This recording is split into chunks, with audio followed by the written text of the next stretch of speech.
हमने last class में बात की थी 2 स्टेटमेंट की और आज की इस क्लास में हम बात करेंगे 3 स्टेटमेंट पर। हम सबसे पहले यहाँ पे देख लेते हैं जो मोस्ट इम्पोर्टेंट है, तो इसकी हेल्प से हम कंक्लूजन निकाल पाएंगे।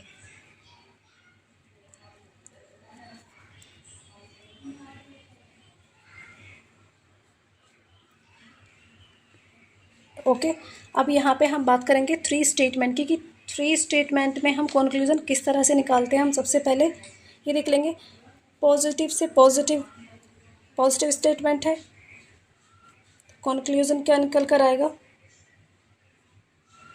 पॉजिटिव से पॉजिटिव देखते हैं तो पॉजिटिव कंक्लूजन निकलेगा। नेगेटिव है एक स्टेटमेंट और एक पॉजिटिव स्टेटमेंट है, तो कंक्लूजन क्या निकल कर आएगा, नेगेटिव। एक पॉजिटिव स्टेटमेंट एक नेगेटिव है तो कंक्लूजन नेगेटिव निकलेगा, और एक से ज़्यादा नेगेटिव है देन नो कंक्लूजन या नो रिजल्ट। ओके, यहाँ पे हम स्टेटमेंट ले लेते हैं।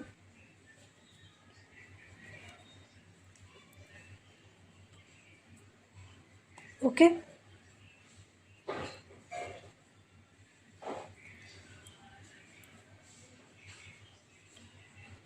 BRC सम CRD, ये हमें पता है कि रिलेशन A और B में निकलेगा, B एंड C में भी निकलेगा, C एंड D में भी निकलेगा, लेकिन हम बात करेंगे तीनों स्टेटमेंट में रिलेशन की। देखो, सबसे पहले अगर हम इन दोनों स्टेटमेंट को देखें तो यहाँ पे A और C में निकलेगा रिलेशन या नहीं निकलेगा।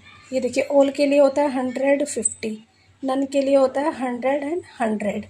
ओके, तो यहाँ पे 150 हो रहा है तो A और C में रिलेशन निकलेगा। लास्ट क्लास में हमने यही बात की थी कि यहाँ पे अगर 150 हो रहा है तो इनमें रिलेशन निकलेगा, A और C में भी रिलेशन निकलेगा। ठीक है, एंड यहाँ देखते हैं हम, क्या यहाँ पे हो रहा है 150, सम के लिए होता है 50 एंड 50, तो यहाँ पे भी हो रहा है 150, तो B और D में भी निकलेगा। ठीक है, तो हम यहाँ पे कुछ सॉल्व करके देख लेते हैं। हम यहाँ पे कंक्लूजन की बात करें then all ARD some DRA some AR not D none ARD। ये देखिए, सबसे पहले हमने A और D की बात की है, A और D। ठीक है, अब ये देखिए A और D में कुछ निष्कर्ष निकल के आता है या नहीं, कंक्लूजन निकलेगा या नहीं। A और D में अगर हम तीनों की बात करते हैं, क्या A और D में कंक्लूजन निकलेगा। यहाँ और यहाँ देखें तो A और D में तो कोई कंक्लूजन निकलेगा ही नहीं, क्योंकि A इसमें और इसमें देखो, क्या कोई कॉमन है, कोई भी कॉमन नहीं है, इसलिए यहाँ पे तो कोई कंक्लूजन निकलना ही नहीं है।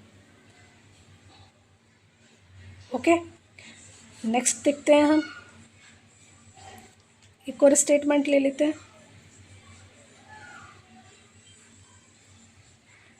All ARB some BRC none CRD। Okay, ये देखिए, यहाँ पे हमने कंक्लूजन लिया,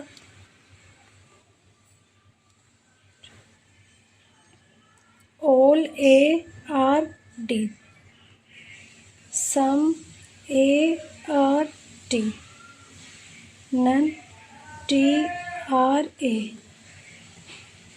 सम AR नॉट D। ओके, तो हमें पता है कि अब यहाँ देखते हैं, ये देखिए A और B में रिलेशन निकलेगा, B और C में भी निकलेगा, C और D में भी निकलेगा। अब अगर हम यहाँ बात करते हैं, हमने लिया है A और D, तो सिर्फ हम A और D को ही देखेंगे। अगर यहाँ पे A और C के लिए पूछता कंक्लूजन में, तो हम इन दोनों को देखते हैं। अगर हमें बात करनी है A और D की, A और D, अब A और D हमें देखना है तो इस वाले स्टेटमेंट को देखें और इसको देखें, तो यहाँ पे तो कोई कॉमन ही नहीं है इन दोनों में, तो यहाँ भी कोई रिलेशन नहीं निकलेगा। और ये हम लास्ट क्लास में पढ़ चुके हैं कि अगर 2 स्टेटमेंट दिए हों तो उनमें कॉमन देखते हैं, 150 करके देखते हैं, अगर नहीं होता है तो A और C में कोई रिलेशन नहीं निकलेगा।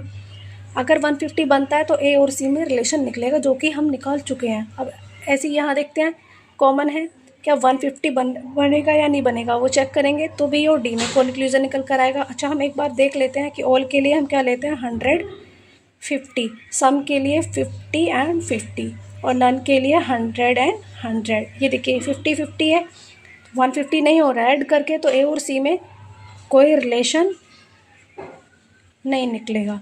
ऐसे यहाँ देखते हैं ये 150 हो रहा है, इन दोनों की बात करते हैं तो 150 हो रहा है ऐड करके, तो बी और डी में रिलेशन निकलेगा। ठीक है, अब बात करते हैं हम ए और डी की। ए और डी इसमें और इसमें कोई भी कॉमन नहीं है, जो कॉमन ही नहीं है तो 150 चेक करना ही नहीं बनता, इसलिए ये रॉन्ग होगा। Thanks for watching.